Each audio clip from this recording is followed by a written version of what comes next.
కథలెన్నో చెప్పారు, కవితల్ని రాశారు, కాలాలు దాటారు, యుద్ధాలు చేశారు. ప్రేమలో తప్పు లేదు, ప్రేమలో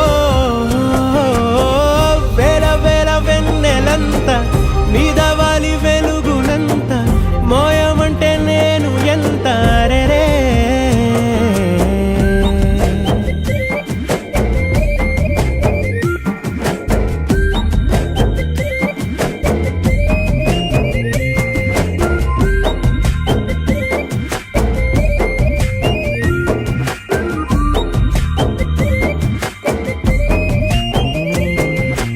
ఆకాశం తాకాలి అని ఉందా, నాతో రా చూపిస్తా